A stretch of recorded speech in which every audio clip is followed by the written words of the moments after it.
That great funky playing is from the Haas Sisters of the USA, who were international guests at CresFest 23. And that's the theme music to welcome you to this CresFest world. My name's Neil Adam.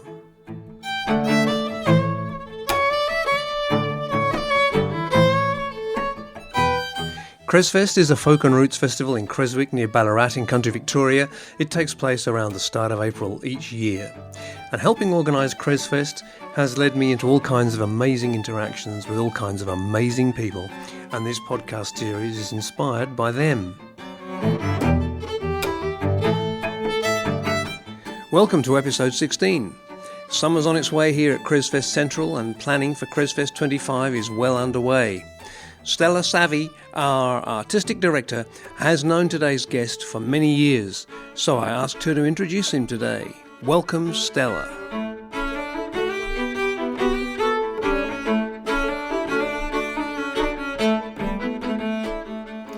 In this episode of this CresFest world, Neil Adam catches up with my mate, Geoffrey Williams. Geoffrey moved to Australia over 10 years ago with his family. He was born and raised in the UK, but his parents were both born and raised in the Caribbean and are a part of the Windrush generation. Geoffrey's had an incredible career in the pop world and songwriting and teaching and community choirs. He's an incredible singer and a wonderful musician, and I'm so excited that he's going to be at CresFest in 2025.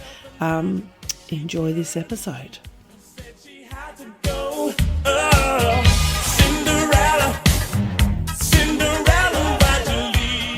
A few of those tracks went into the charts. I had a dance mix that went top 30 in America, so I had a few bits and pieces that landed quite well.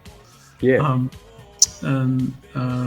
Well, that's more than quite well, isn't it?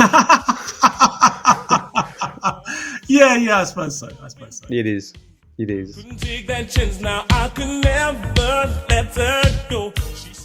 I just wanted to be a singer. Always. That was it. That was the thing that I always wanted to do. So I didn't know how I was going to get there, but it was a big dream.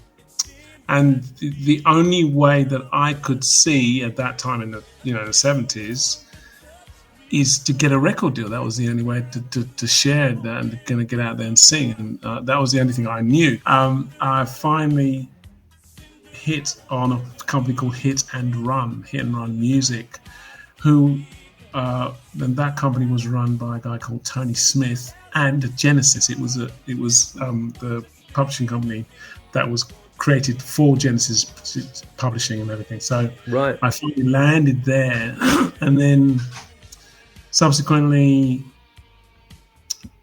with his help and my manager's help, who was his wife, got a deal with Atlantic.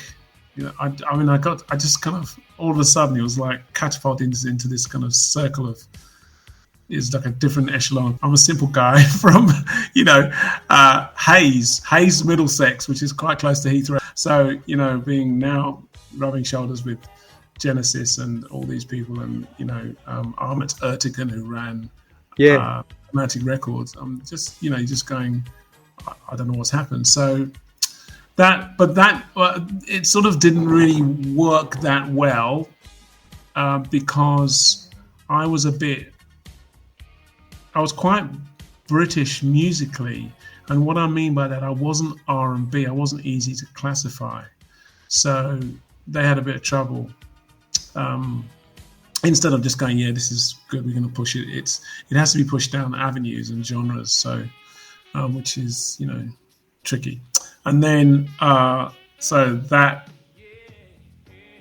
I suppose, I don't know whether I was still on. There was a track called Blue that I wrote in Nashville, and that was the closest. I think that one got into the charts. I'm not quite sure in the 90s, in 1990.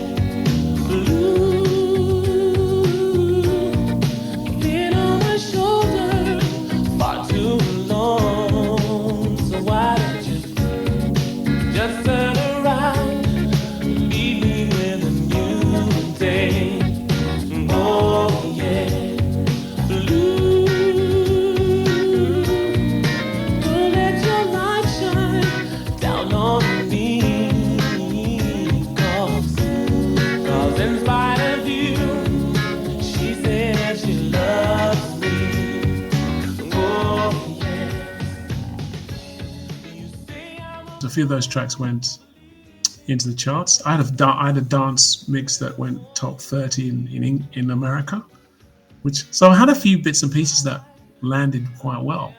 Yeah. Well, that's more than quite well, isn't it? Yeah, I suppose so. It is.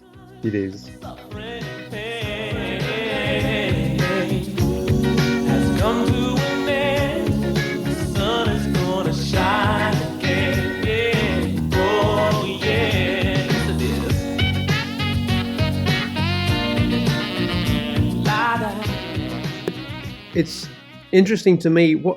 You describe yourself as just, I was just an ordinary boy from Hayes in Middlesex. Well, it's clearly not quite true. I don't think ordinary boys from Hayes in Middlesex are setting themselves that kind of target. Are they? Don't let me disparage the people of Hayes. I'm not trying. That's not my intention at all. That's right. All the boys in Hayes at my age have been totally disparaged. No, I think you're right in some ways, but I think when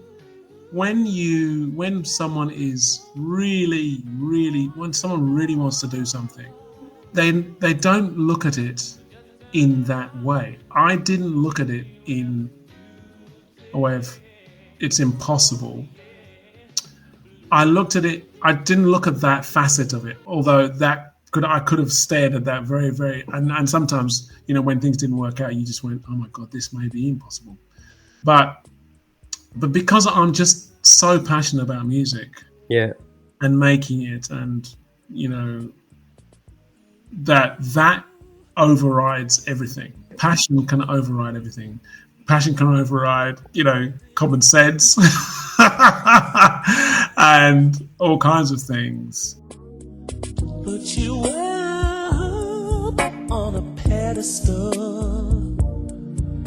'cause you look like an angel, and you move like an angel, but you couldn't fly. So, yeah, it was a high bar. And I in some ways, I feel like I hypnotized myself. And I'll explain what I mean by that. My mum, as I discovered later, I thought it was my dad's record, but my mum had this vinyl called Solid Gold Soul. And it was a collection of songs from Wilson Pickett, Benny King, Don Cuvée, all those. Percy Sledge, I think, was on it as well. And it had the Atlantic label on it. And I would play this record a lot because I loved Benny King. The Benny King track was the track that I played a lot. And because of the strings. I used to love listening to the strings. The string section and still blows me away. And I would just be looking at the record. And I reckon, because I got signed to Atlantic later, I reckon I sort of hypnotized myself into kind of getting there somehow. That's my story, and I'll stick it to it. Felt like an angel, 'cause you couldn't cry.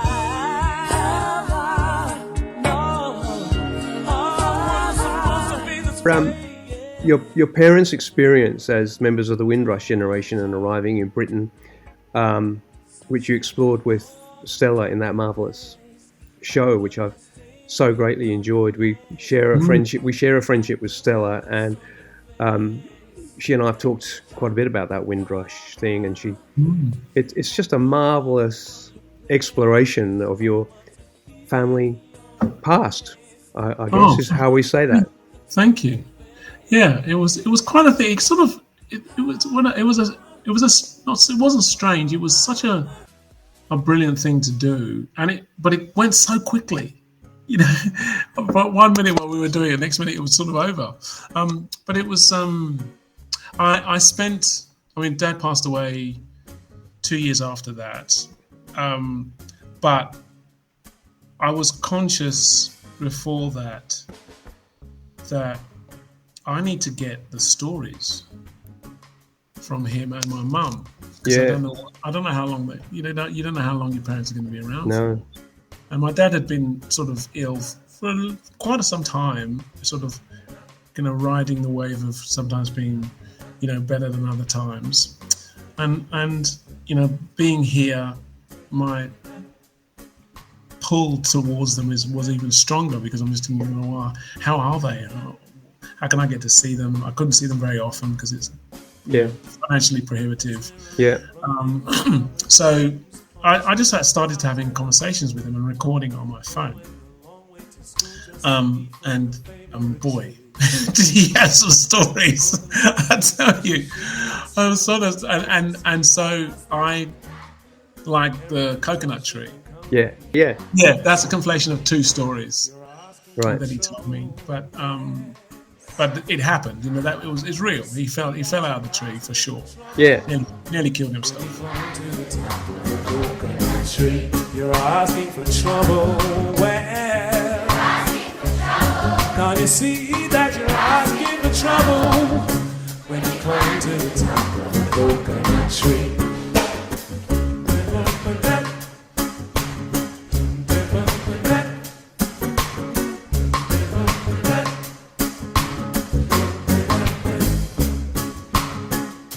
You live by the skin of your teeth to survive. And talked to my mum about her struggles and with being left-handed. That kind of song, and also, so that was really a very beautiful thing that I felt that we did together. Just speaking to them and recording some of their stories and going, God, you did that! Wow, I didn't know that.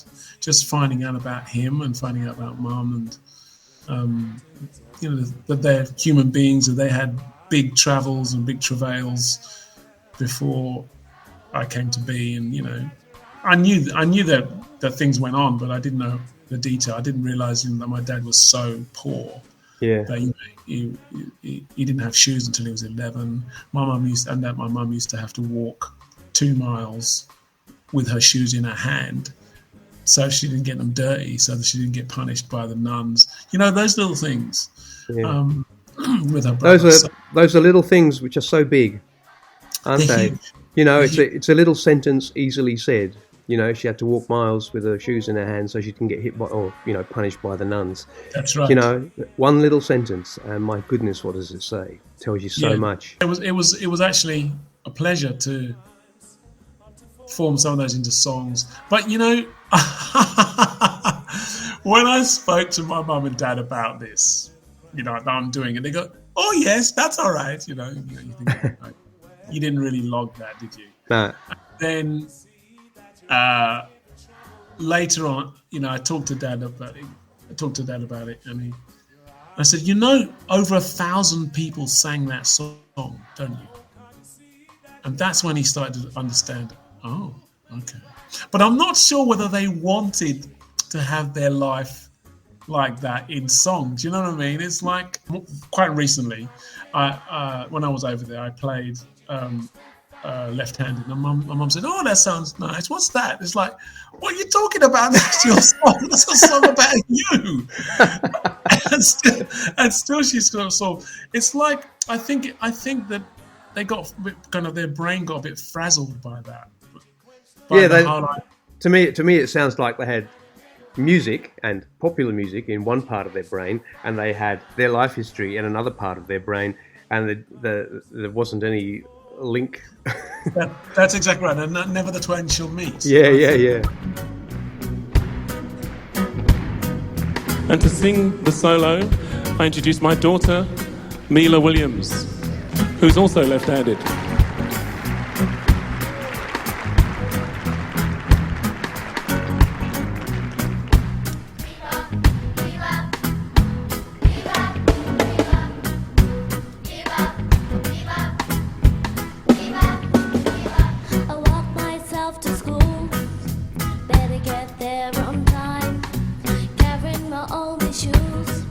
So they don't lose their shine.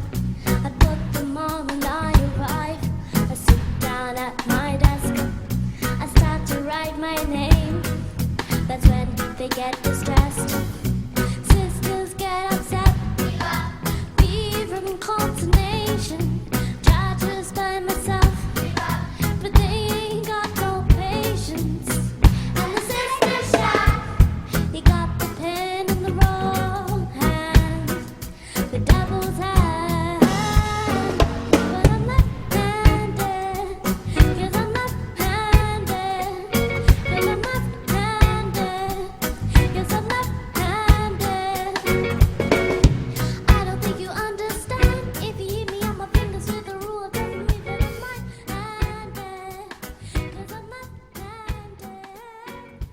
my mum and dad did not want me to become a musician. Oh, yeah. Well, that's famous, I think. It's archetypal, isn't it? It's like the archetypes. And I did persist. And, you know, in fact, there was a period when my dad and I weren't on good terms, and mostly because of that. Yeah. Probably other reasons as well, but because I wasn't getting a job, I was on the dole. So I'm sure that didn't help matters between us. And then things started to kind of roll, and I signed to EMI. This is '92, and then I was on a tour supporting Wet, Wet, Wet. Yeah. Which at the time was a huge thing. Big time, yeah. Yeah. And so and the first bit of that tour was with Paul Young, which is great. And then we did Wembley Arena. And then Wembley Arena, yeah, it was pretty big. And then I got my mum and dad to come. I got them tickets. Wow. And they came. And I much later on, I found out that when I came on stage, my dad was sitting next to my mum, and he held her hand quite tightly when I came on stage.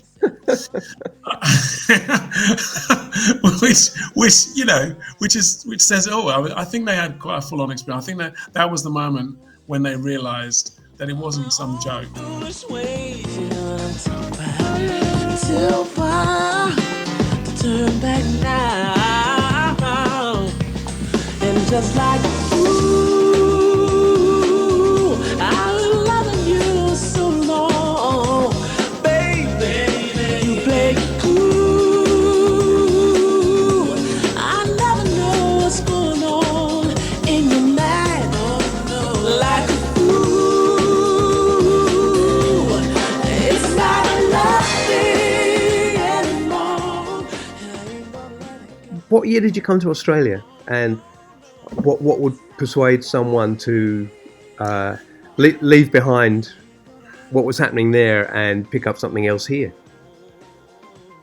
So I came over in 2006. Right. And the reason I came was because my partner, George, she is Australian. Yeah.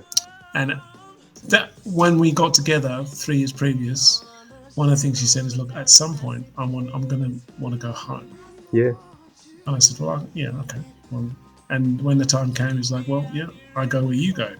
And we had our that big girl that walked out. We'd had her for by that time, so she was about 1.5 or something like that. So, but it was I mean, I've never done anything like that before, and you just get surprised at how big a change it is, even though the language is still the same. It's pretty easy to make the mistake as a native English speaker to think, oh, Australia, America, it's all the same. They all speak the same language. I'll be all right. But actually, the cultural difference. It's huge. The cultural difference is absolutely huge. You just, I mean, and it's impossible to describe. Yeah. You know, it's just totally different. Living here, I mean, the outlook, I mean, in the UK, weather is a big thing in both places. Yeah. Weather changes how, you know, Australians I reckon are really open. Generally, they're very open because they've got so much space. Generally, and in the UK, we're all a bit more sort of. We're stuck in our mental 2-bedroom terraced house. That's right. Now I'm 2 up, 2 down.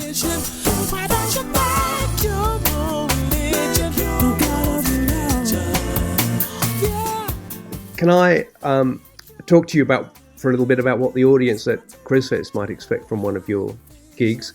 And we could talk a little bit about loop machines and the way you're doing your public performances at the moment. The last time we spoke person to person and not over a computer screen was at Levers, and you did a beautiful gig in there, and we It was lovely to watch, and the work with the loop machine is quite a fascinating thing that many people will not have seen before, I think. Yes, Levers. Oh, that was a lovely gig. One of the things I remember about it, well, there's several things. Great audience. An audience of sort of music lovers. Yeah. That was really evident. Yeah. Doing something with Stella, that was fun. Yeah. And also the sound in there was absolutely brilliant. I don't think I've actually walked into a venue yet where the sound has been as good. Just like how he had it set up, and I hope he hasn't changed it. No, he hasn't. He hasn't. Because there's just something warm, and I wasn't getting any feedback. It was like, oh my God, this was just it's like a dream gig. Yeah. So what our CresFest audience is expecting to get much of the same, really. I'm just trying to keep it sweet and some audience participation.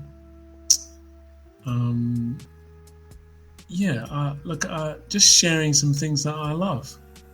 I love making music, and I've become obsessed with the loop pedal.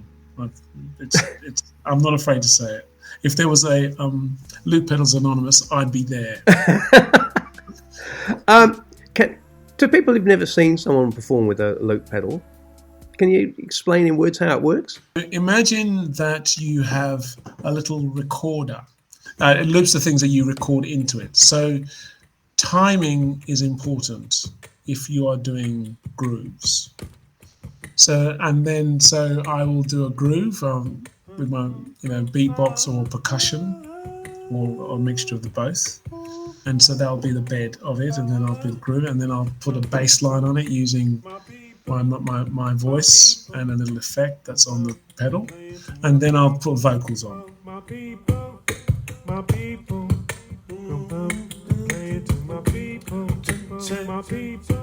I first saw someone use it in 2001.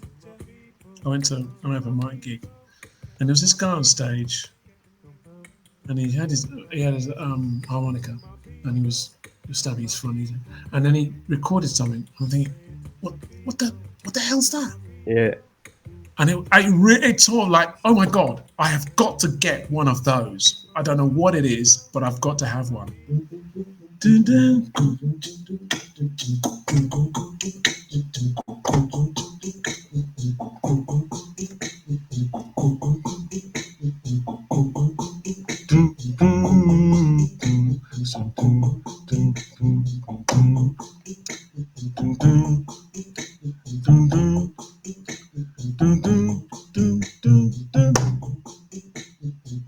So you're just gonna try to make something happen. I don't know. La la la la la la la. So la la ba ba ba ba ba ba ba. So la.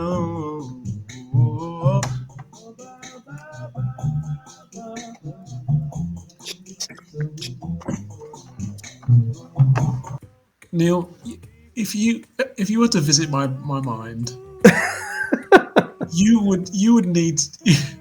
That sounds like the first line of a song. Yeah, that's right.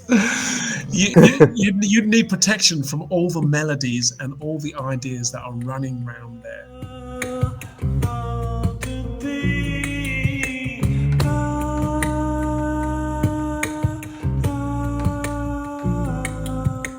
It's a fantastic thing to watch you doing that here and now. It's equally great watching you do it on the stage. Good. It's lovely to watch the build-up.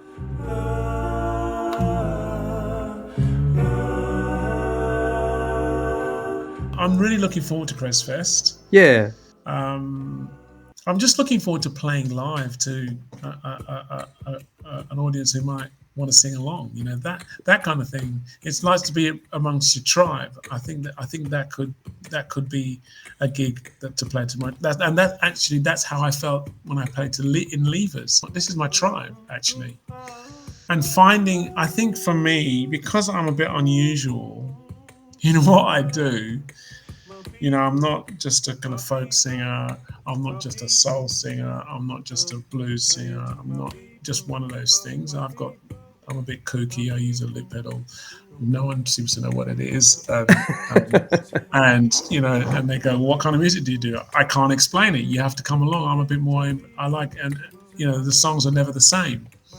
So there's an improvisatory quality to it. So it sort of throws me out of the boat in some ways. I'm not in any boat. I'm in the boat of the outsider's boat. So sometimes it makes it tricky to find the audience who's going to be into what I'm doing. In fact, I do. I think I actually find it quite tricky to find that audience, and I think that the Levers gig was definitely, those were the people.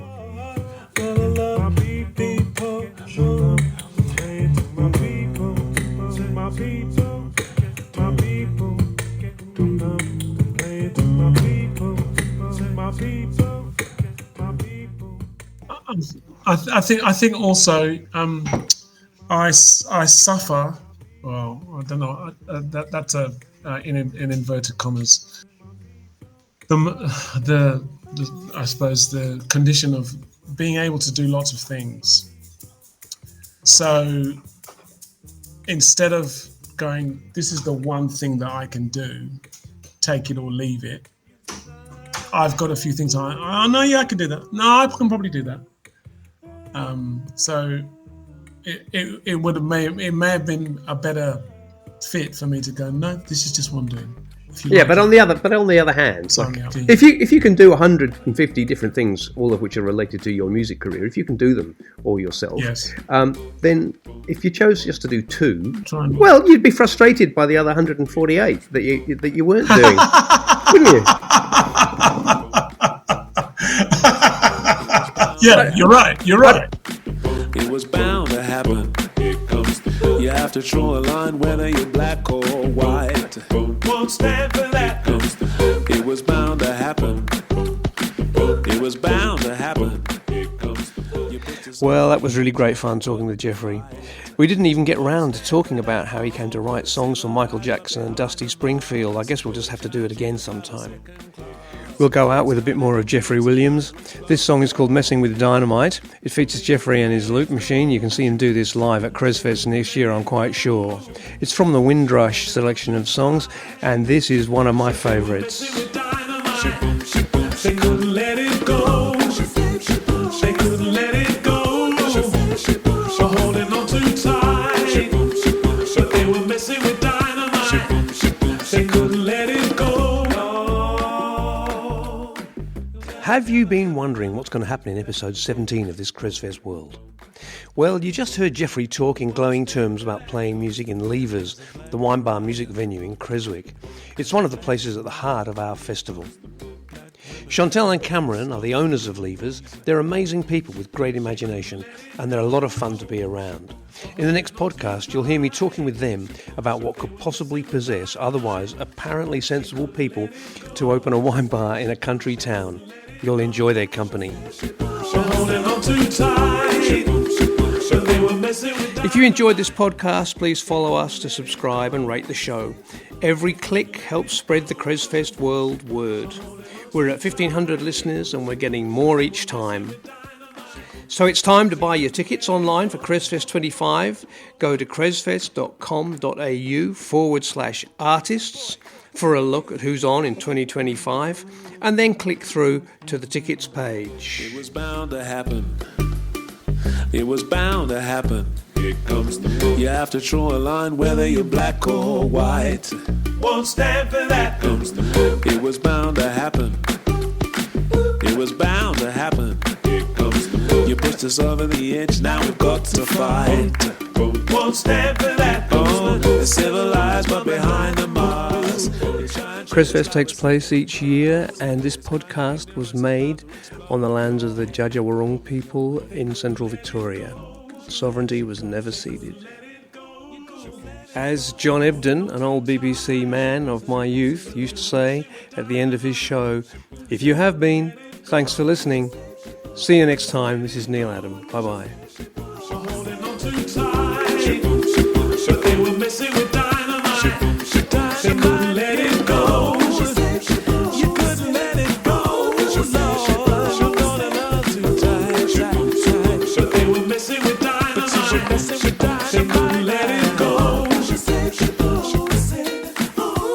insensibly, You're holding on too tight.